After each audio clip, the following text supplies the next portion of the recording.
യാതൊരു അവധാനതയുമില്ലാതെ കൃത്യമായ പഠനം നടത്താതെ വേണ്ടത്ര പരിജ്ഞാനം ഒന്നുമില്ലാതെ നിങ്ങൾ ഒരു മാറ്റം വരുത്താൻ നോക്കി. അന്യ സംസ്ഥാന ലോബികൾക്ക് വേണ്ടിയാണോ എന്ന് പോലും ഇപ്പോൾ സംശയിക്കണം. ഉന്നത വിദ്യാഭ്യാസ രംഗത്ത് നിങ്ങളുടെ ഈ ഉദ്ദേശശുദ്ധി എന്ന് നിങ്ങൾ വാഴ്ത്തിയ ഈ തീരുമാനങ്ങൾ ഇത്തരത്തിലുള്ള ഒരു ക്രൈസിസിലേക്ക് കേരളത്തിലെ കുട്ടികളെ കൊണ്ടുചെന്നെത്തിച്ചത് ഇപ്പോൾ നമുക്ക് സംശയിക്കേണ്ടി വരും. അന്യ സംസ്ഥാനത്തെ എഞ്ചിനീയറിംഗ് കോളേജുകൾക്ക് വേണ്ടിയിട്ട് നടത്തിയ ഒരു ലോബിയുടെ പരിപാടിയാണോ എന്ന് സംശയിക്കേണ്ടി വരും.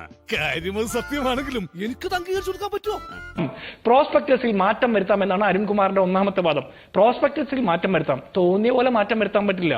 ഇത് അങ്ങനെ തോന്നിയ പോലെ മാറ്റം വരുത്താൻ നമ്മുടെ ആരുടെയും പാർട്ടി കാര്യമല്ല. അത് വഴിയേ അറിഞ്ഞോളൂ.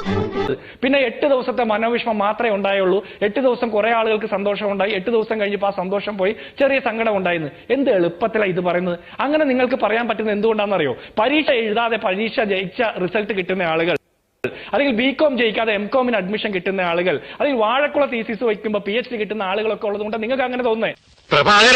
ദിവസത്തിന് ശേഷം ആ റാങ്ക് തകിടമറിഞ്ഞു എന്ന് കാണുമ്പോഴുള്ള സങ്കടം, ആ സങ്കടം മനസ്സിലാക്കാനായിട്ട് കുത്തിയിരുന്ന് പഠിച്ച് പരീക്ഷ എഴുതി റാങ്ക് ലിസ്റ്റിൽ വരുന്ന ആളുകളോട് പറഞ്ഞിട്ടേ കാര്യമുള്ളൂ. അത് നിങ്ങൾക്ക് മനസ്സിലാകാത്തത് കുഴപ്പമൊന്നുമല്ല, അത് ചില സിസ്റ്റത്തിന്റെ കുഴപ്പമാണ്.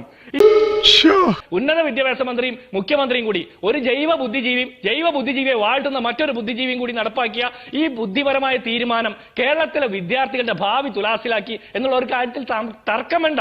ഉന്നത വിദ്യാഭ്യാസ രംഗത്തെ തകർത്ത് തരിപ്പണമാക്കുന്നതിന്റെ നിരവധി ഉദാഹരണങ്ങളിൽ ഒന്ന് മാത്രമാണിത്. കിട്ടേണ്ടതൊക്കെ കിട്ടിയല്ലോ, സമാധാനമായല്ലോ.